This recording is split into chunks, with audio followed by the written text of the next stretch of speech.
He only meant to take the wrong elevator for a few seconds, but those doors opened to a nightmare buried for 8 years.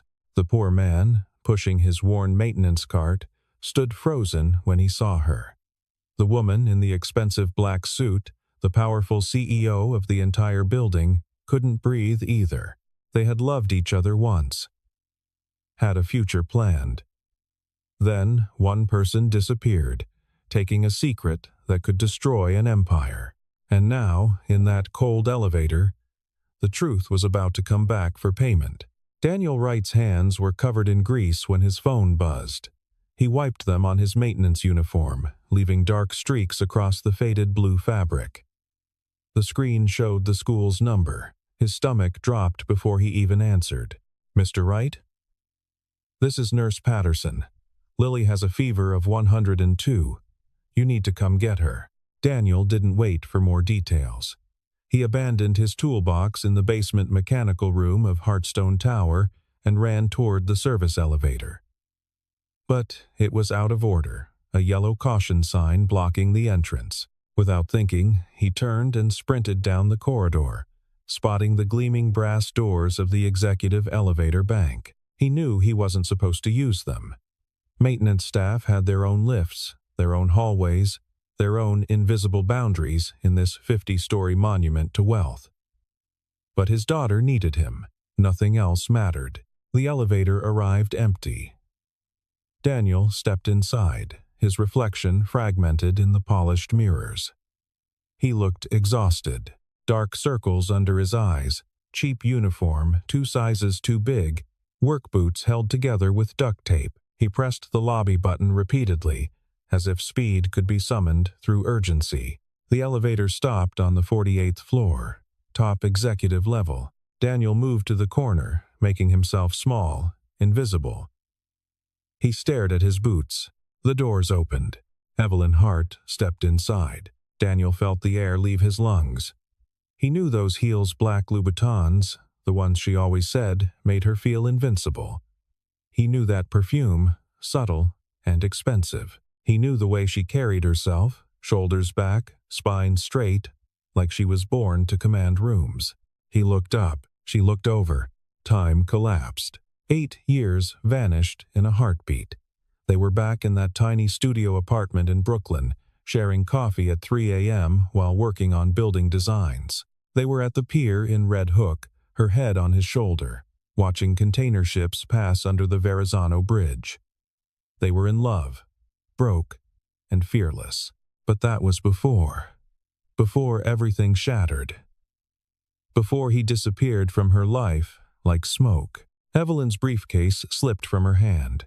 It hit the floor with a crack that echoed in the small space. Neither of them moved to pick it up. Daniel. His name came out like a wound reopening. He couldn't speak. His throat had closed. All he could do was stare at the woman he'd loved more than anything in the world.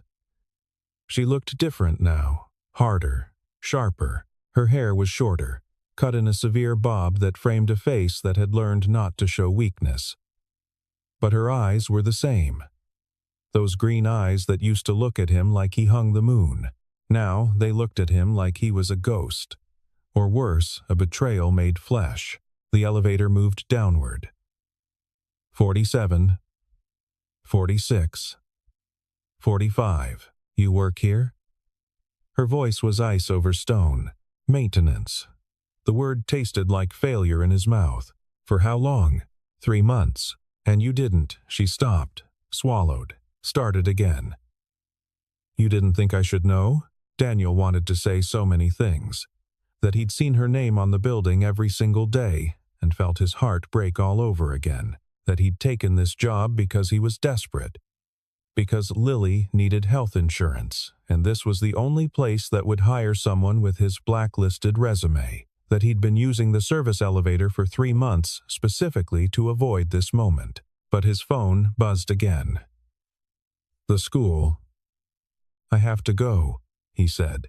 My daughter is sick. The elevator reached the lobby. The doors opened. Daniel walked out without looking back. Behind him, Evelyn stood motionless, staring at the space where he'd been. Her carefully constructed world had just cracked down the middle. And she didn't even know the worst part yet. Daniel's truck, a 1,998 Ford Ranger with 240,000 miles and a passenger door held shut with wire, coughed to life on the third try. He didn't care about the smoke billowing from the exhaust or the way the steering wheel shook at every red light. He only cared about getting to his daughter. P.S. 147 inches, the Bronx looked the same as it did every afternoon. Tired, overcrowded, underfunded. Daniel parked illegally and ran inside. Lily sat in the nurse's office, her small body curled in a plastic chair. She wore her favorite purple dress, the one with pockets big enough for rocks and interesting leaves. Her hearing aids caught the fluorescent light. When she saw Daniel, her face transformed. "Daddy!" She signed the word as she said it, her hands moving in the fluid language they shared. Daniel knelt beside her, pressing his palm to her forehead. "Too hot. Way too hot. I don't feel good," she signed, her small fingers shaky. "I know, baby. We're going home."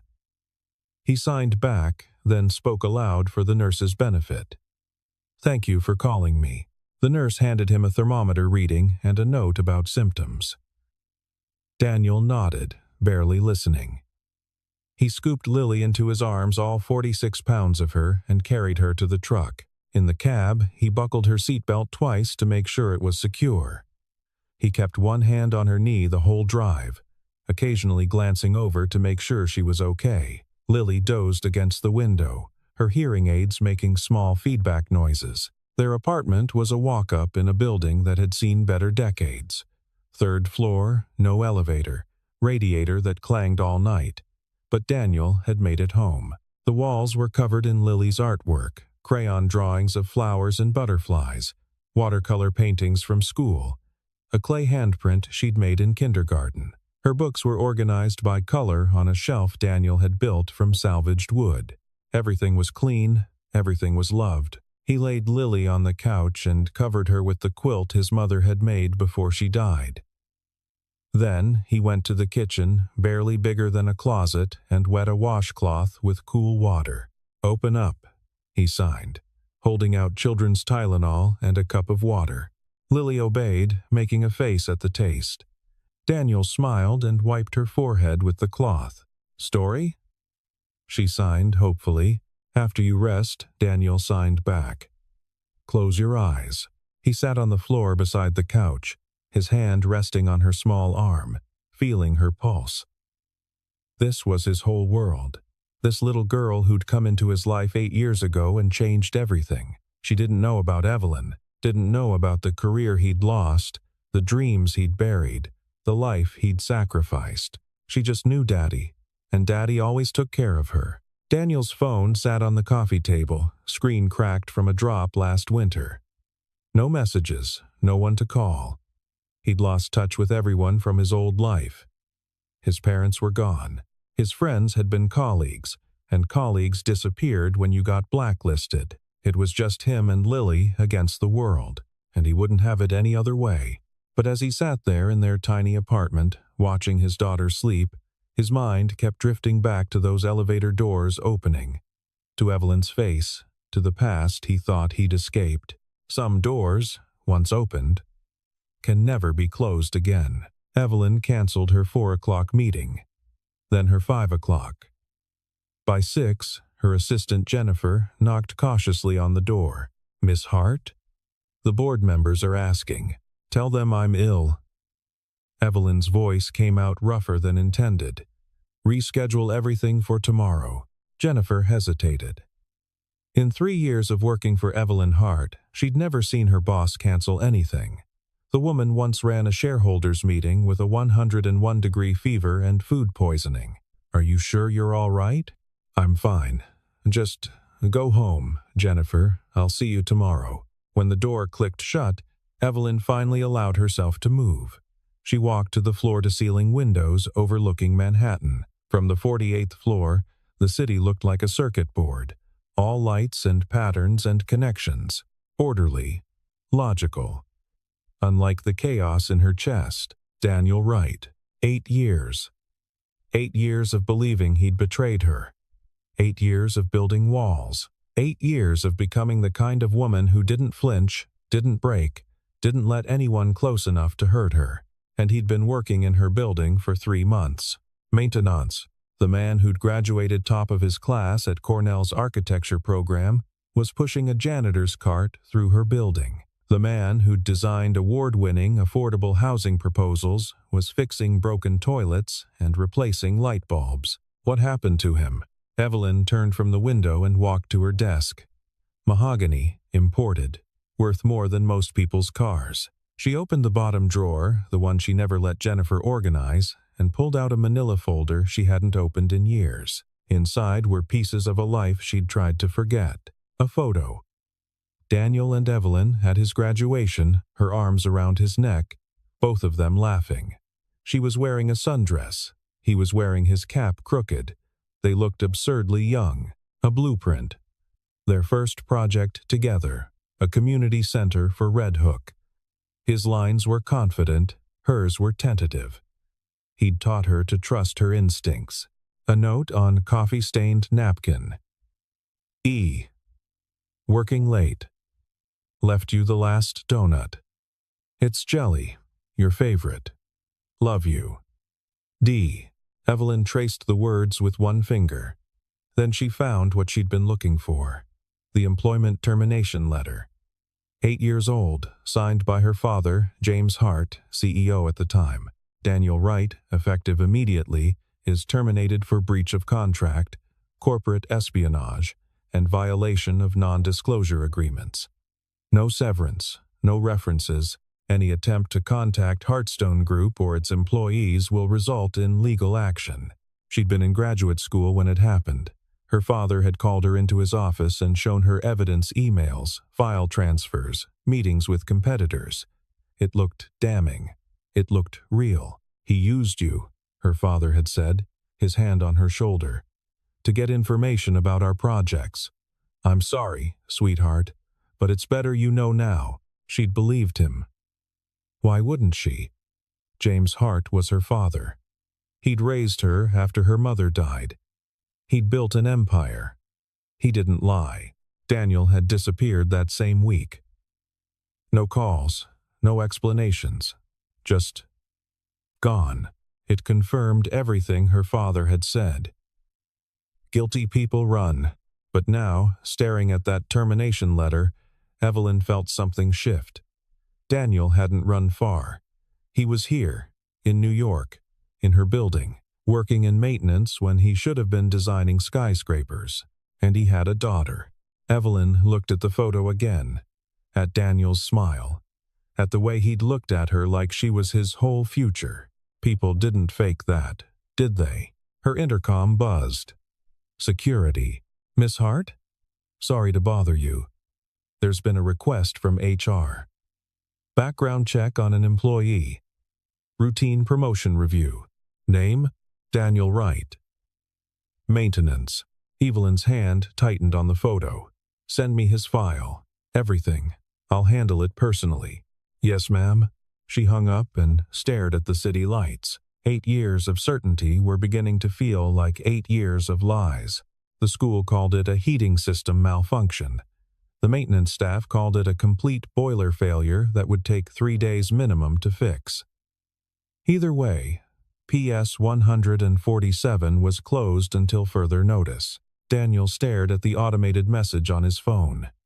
Lily was better, fever gone, energy back, but he had to work. He'd already missed yesterday. Missing today meant losing pay they desperately needed. Can you be very good today? He asked Lily over breakfast. Daddy has to work, and you have to come with me. Lily's eyes went wide. She'd never been to his workplace. Your big building? My big building, Daniel confirmed. But you have to stay close to me. And quiet. Lily nodded solemnly, drawing an X over her heart. Promise. He dressed her warmly, layers upon layers, and packed her backpack with books, colored pencils, and her tablet with downloaded movies. In the truck, she chattered excitedly in sign language about seeing where Daddy worked. Daniel's stomach was in knots. The chance of running into Evelyn again was high. But what choice did he have? They entered through the service entrance. Daniel's supervisor, Marcus, raised an eyebrow at Lily but didn't comment. "You're on HVAC today. 32nd floor. Thermostat complaints." "Yes, sir." Daniel set Lily up in a maintenance closet he'd converted into a makeshift break room. "Stay here, okay? I'll be back in 20 minutes. Do not leave this room. Promise." Lily signed again. But children are curious creatures, and promises made with good intentions are often broken without bad ones. 15 minutes in, Lily got bored. She'd colored 3 pictures, watched half an episode of her show, read 2 chapters of her favorite book. The closet was small and smelled like cleaning supplies, and she wondered what the rest of Daddy's building looked like. She opened the door and peeked out. A long hallway, shiny floors, no one around. Just a quick look. She wandered down the corridor, trailing her fingers along the wall. Everything was so clean, so fancy. At the end of the hall, she found beautiful brass elevator doors. They looked like gold. Lily pressed the button. The elevator arrived. She stepped inside. The buttons went up to 50. Lily had learned numbers up to 100 inches school. She pressed 48 because it was a big number, and big numbers meant important floors. The elevator rose.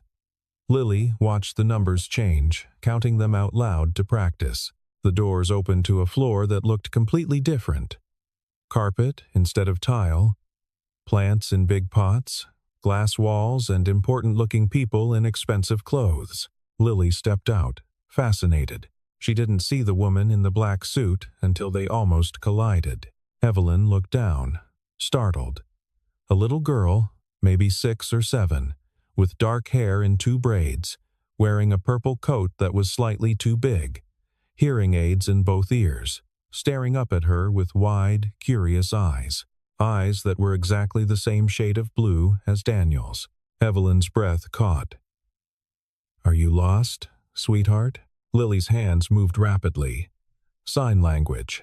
I don't understand," Evelyn said softly. The elevator doors opened again. Daniel burst out, panic written across his face. "Lily, I told you to."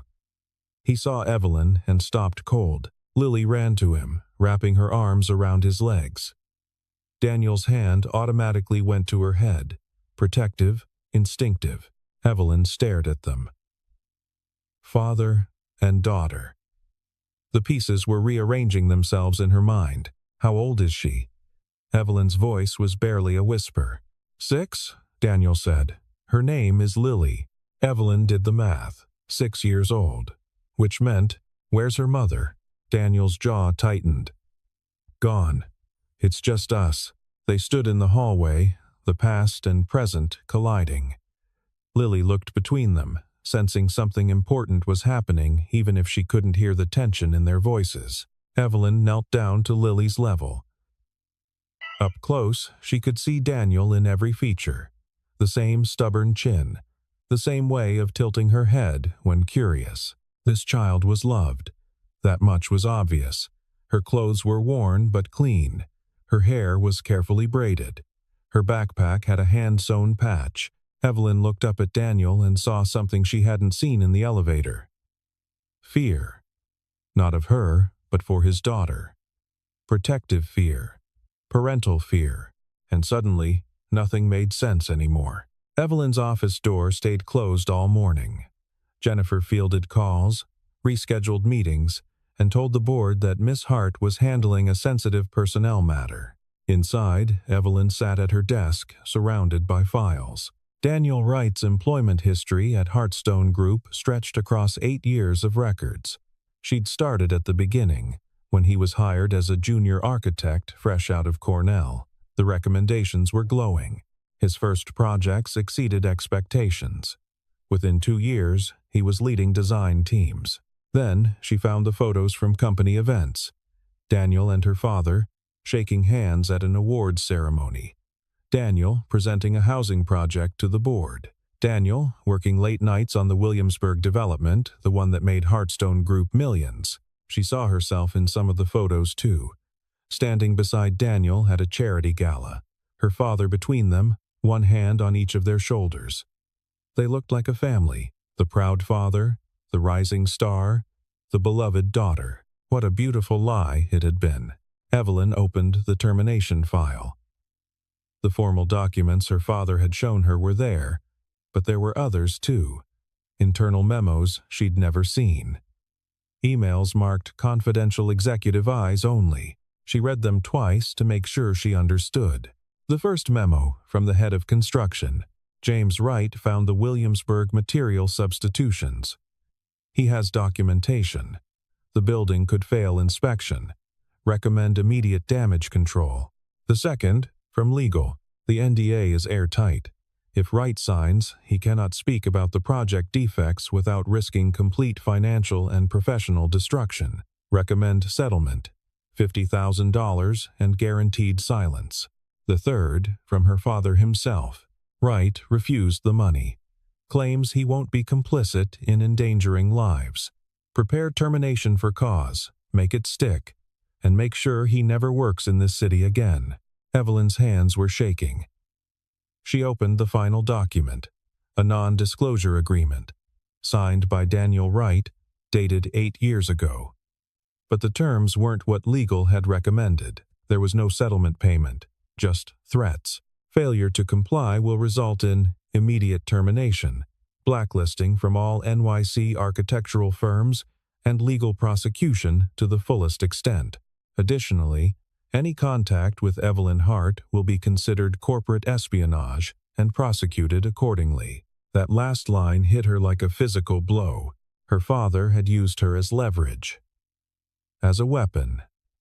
Daniel hadn't disappeared because he was guilty. He'd disappeared because staying meant watching people die in faulty buildings, or leaving meant losing everything, including her. He'd chosen to lose everything. Evelyn opened her laptop with trembling fingers and accessed the archived project files. The Williamsburg development. Completed 7 years ago. She pulled up the inspection reports. They'd been altered.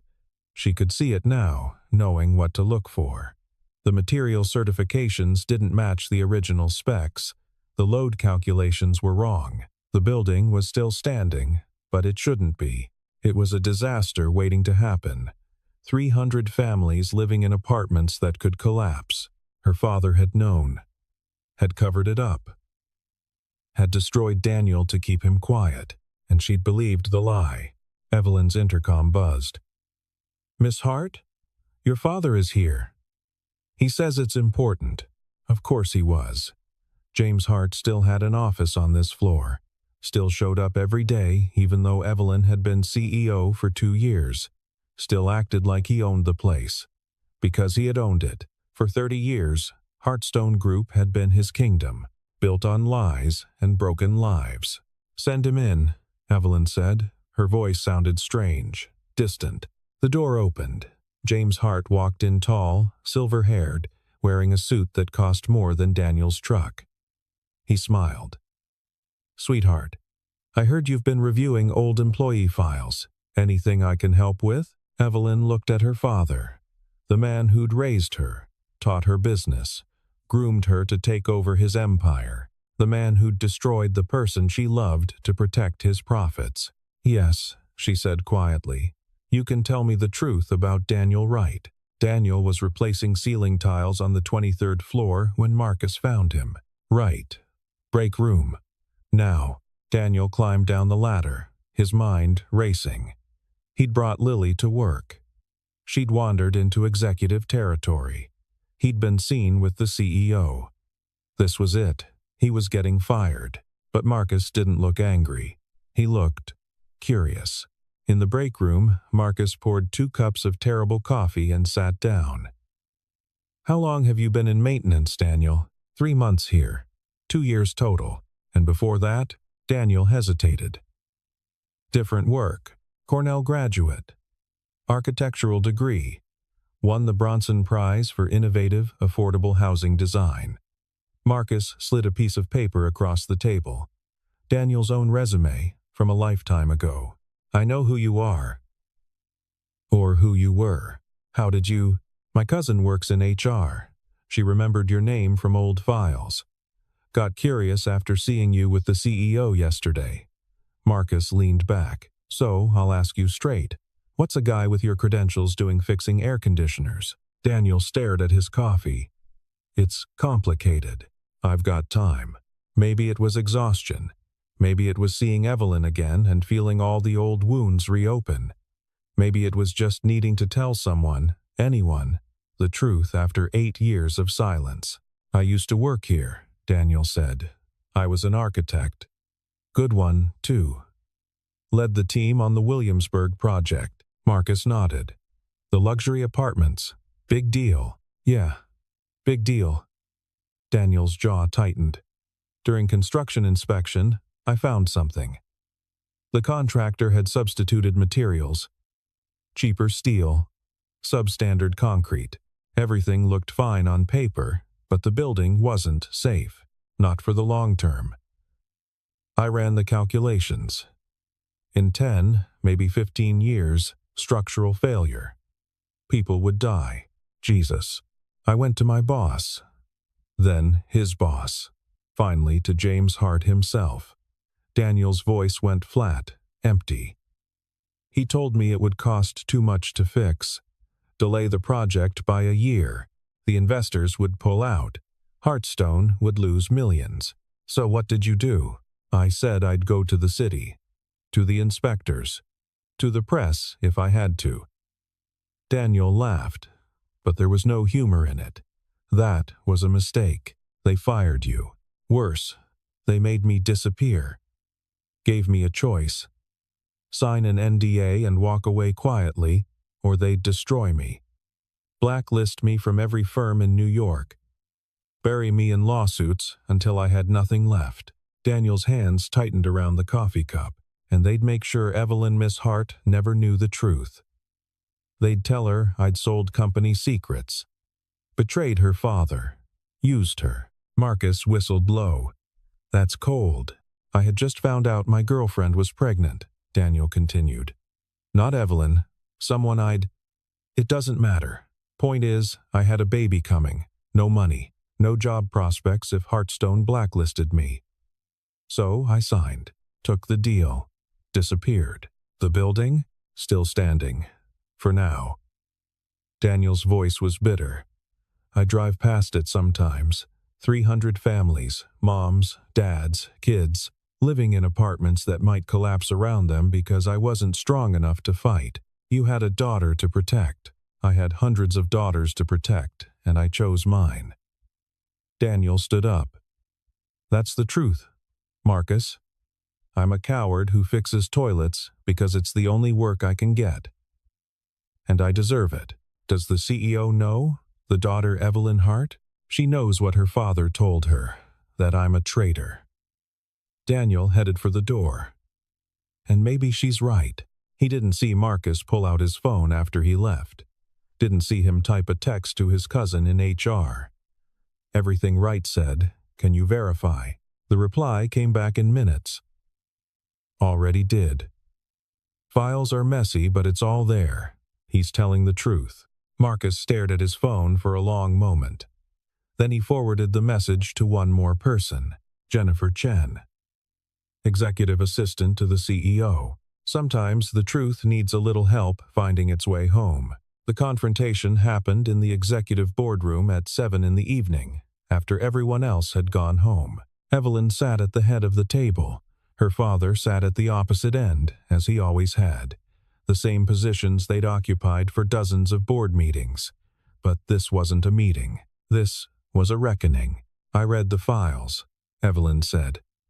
No preamble. No small talk.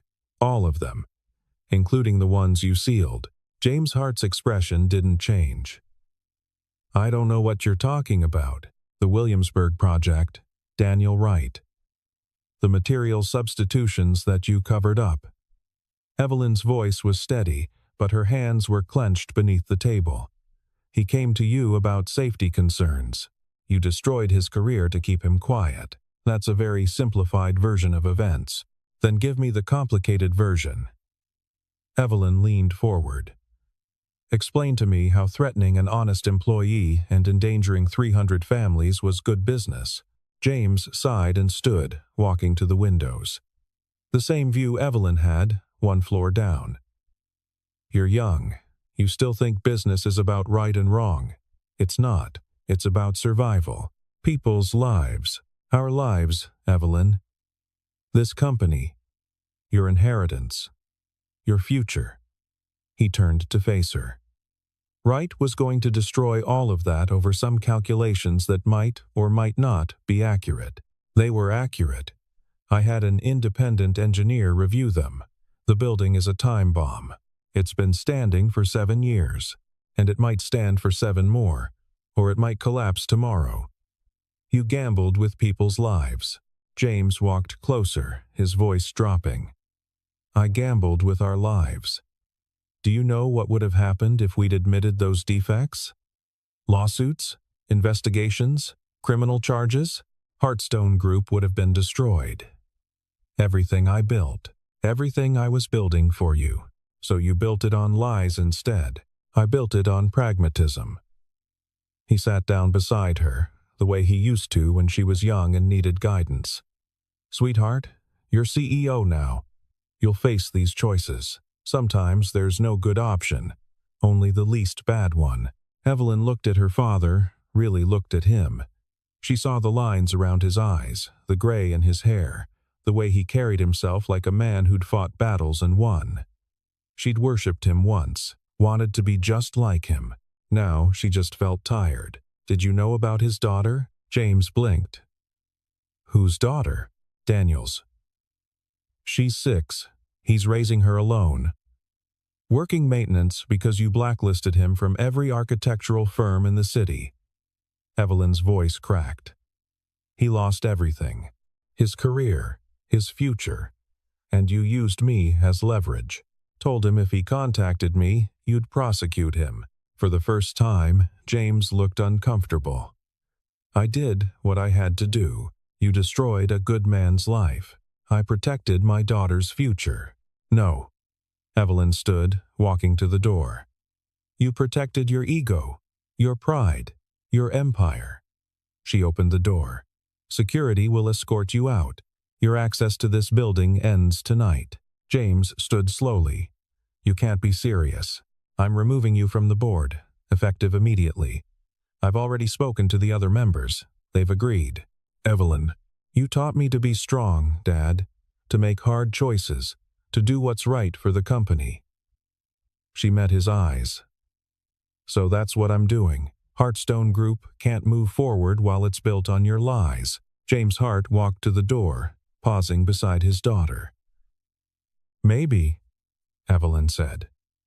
But at least I'll be able to sleep at night. She watched him leave, feeling something break and something else begin to heal. Then she picked up her phone and made a call she should have made 8 years ago. Daniel's apartment was dark when the knock came. Lily was asleep, her nightlight casting stars across the ceiling. Daniel checked the peephole, and his heart stopped. Evelyn Hart stood in his hallway. He almost didn't open the door, almost pretended he wasn't home. But she knocked again, softer this time, and he heard her say, "Please, Daniel, I know you're there." He opened the door but didn't invite her in. "It's late, I know. I'm sorry. Evelyn looked different. Smaller, somehow. Vulnerable. I read the files, all of them. I know what my father did. I know what you sacrificed. Daniel's throat tightened. You should go. I need to talk to you. She stopped as Lily appeared behind Daniel, rubbing her eyes. Daddy? Who's here? Daniel knelt down. It's okay, sweetheart. Go back to bed. But Lily was curious. She looked at Evelyn with those bright blue eyes and signed, Are you Daddy's friend? Evelyn's hands moved hesitantly, clumsily, but they moved. I used to be. Lily's face lit up. You know sign language. Just a little, Evelyn signed back. You're doing great. Lily turned to Daniel. Daddy, she can stay, right? She knows signs. Daniel looked at Evelyn. saw tears in her eyes, saw the woman he'd loved wearing the years of pain they'd both endured. "Yeah," he said quietly. "She can stay."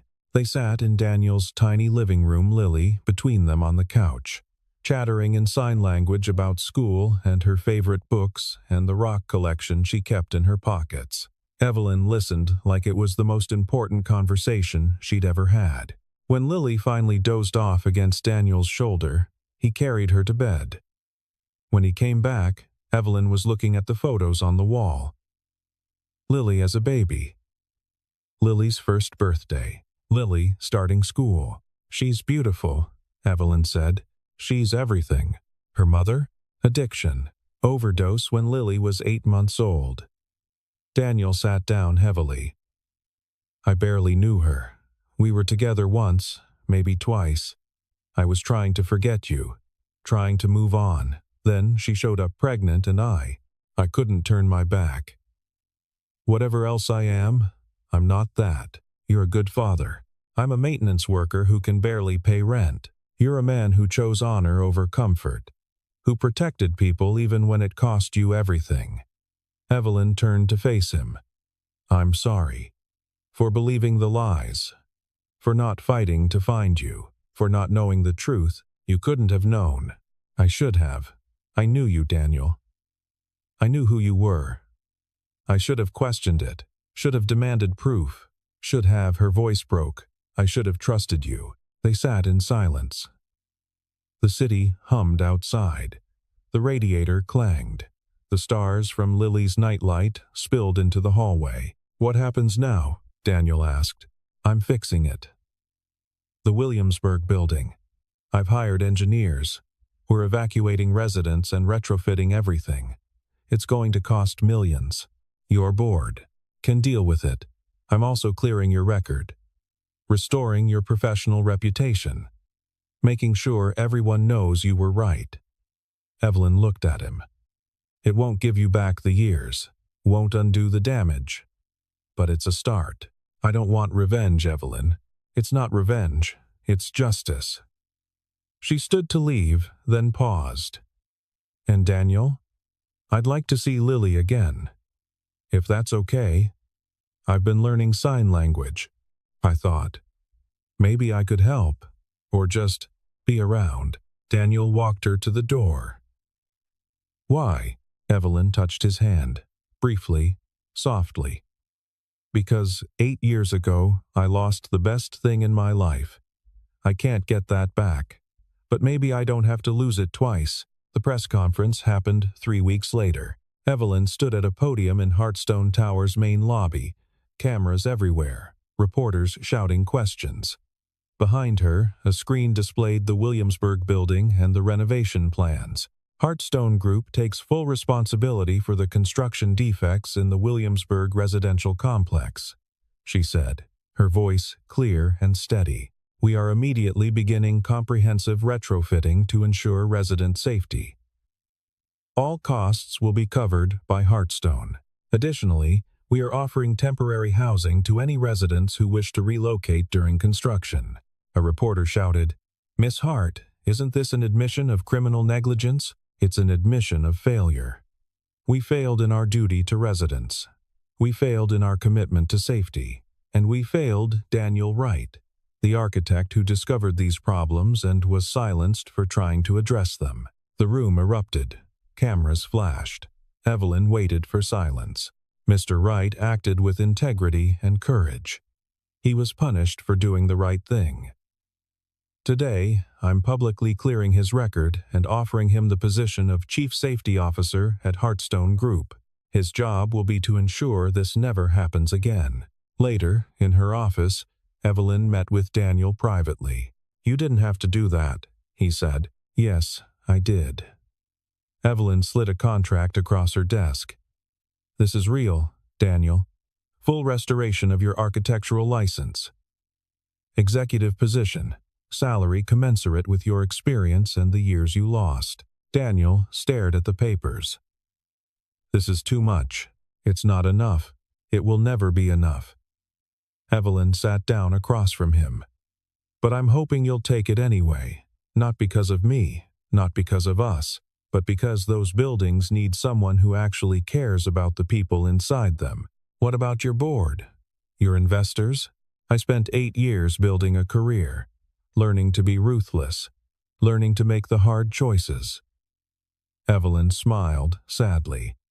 Turns out the hardest choice is being honest. The board will adapt or leave. Either way, Heartstone Group is changing. Daniel picked up the contract. Read it carefully. This position, it's not just oversight. It's redesigning the affordable housing division. You designed the Red Hook Community Center, the South Bronx Housing Initiative. You're brilliant, Daniel. The city needs what you can build. I haven't designed anything in 8 years. Then it's time to start again. Daniel thought about Lily, about the apartment in the Bronx, about the truck held together with hope and wire, about the life he'd built from scraps and stubbornness. Then he thought about the buildings he could create, the families he could protect, the legacy he could leave for his daughter. I want Lily in the employee daycare, he said, and I want flexibility for her appointments, therapy, audiology, school events. Done. And I want final say on all safety protocols. Non-negotiable. Done. And I want. Daniel stopped, looked at Evelyn. I want to know we can work together. Without the past, destroying everything. Evelyn met his eyes. I can't promise it won't be complicated. I can't promise it won't hurt sometimes. But I can promise I'll never lie to you again, and I'll never let anyone silence you for telling the truth. Daniel signed the contract. For the first time in 8 years, the future felt like something other than survival. It felt like possibility. 3 months later, Lily ran through the Heartstone Group employee park, her purple dress flying behind her like wings. Daddy, Evelyn, watch this. Daniel and Evelyn sat on a bench, coffee cups in hand, watching Lily demonstrate her mastery of the monkey bars. She'd grown bolder in recent weeks, more confident. The employee daycare had been good for her other kids, structured activities, friends who didn't care about hearing aids or sign language. She's fearless, Evelyn said. She gets it from her dad, Daniel replied, then smiled. The good parts, anyway. Evelyn had been learning sign language seriously now. Twice a week, after work, she met with a tutor. She practiced with Lily during lunch breaks. The conversations were still simple, but they were real, and Lily adored having another person in her world who could speak her language. How's the Williamsburg retrofit going? Evelyn asked. On schedule. Under budget, actually. Daniel pulled out his tablet, showing her the progress photos. We're using the savings to upgrade the accessibility features. Hearing loops in common areas, visual alert systems. Lily helped me design some of them. Of course she did. They watched Lily make friends with another child at the swings. Watched her sign something that made the other kid laugh. Watched her be exactly who she was without apology or fear. I have something for you, Evelyn said. She pulled out a folder. The Red Hook Community Center project. The one we designed together. Before, Daniel's breath caught. I thought that was dead. It was, but I found the original plans, and I found funding. Evelyn opened the folder, showing him updated blueprints. I want to build it. With you, properly this time. Daniel looked at the plans. At their shared dream from a lifetime ago, now possible. Evelyn, I know it's complicated. I know we're still figuring out what we are to each other. Colleagues, friends, something else. She looked at him. But this project was good. It deserved to exist. And maybe some dreams are worth a second chance. Lily ran over, breathless and happy. She signed rapidly. Can we get ice cream, please? Evelyn said, maybe last time. Evelyn laughed and signed back. Yes, ice cream, but only if you promise to share. Deal. Lily grabbed both their hands, pulling them up from the bench. They walked to the ice cream truck at the park entrance, Lily between them. chattering about flavors and toppings and the friend she'd made on the swings. Daniel watched Evelyn help Lily choose between chocolate and strawberry, watched them negotiate toppings, watched his daughter include this woman in her world with the casual acceptance children do so well. "Daddy, what's wrong?" Lily signed, seeing his expression. "Nothing's wrong, baby. Everything's good." "Then why do you look sad?" Daniel knelt down to her level. "I'm not sad. I'm just happy. Really happy." Lily considered this, then kissed his forehead. "Good. You deserve to be happy." They sat at a picnic table, eating ice cream in the late afternoon sun. Lily told them a story about her day, her hands moving faster than her mouth, her face animated and alive. Evelyn followed along, asking questions, laughing at the right parts. Daniel watched them and thought about wrong elevators, about how one accidental moment can crack open a future you'd thought was sealed forever, about how the worst day can become the beginning of something better. Lily leaned against his shoulder, sticky with ice cream and contentment. Evelyn sat across from them, her executive armor gone, just a woman learning to be part of something real. "You know what Lily told me today?" Evelyn said. "She said wrong elevators aren't mistakes, they're adventures." Daniel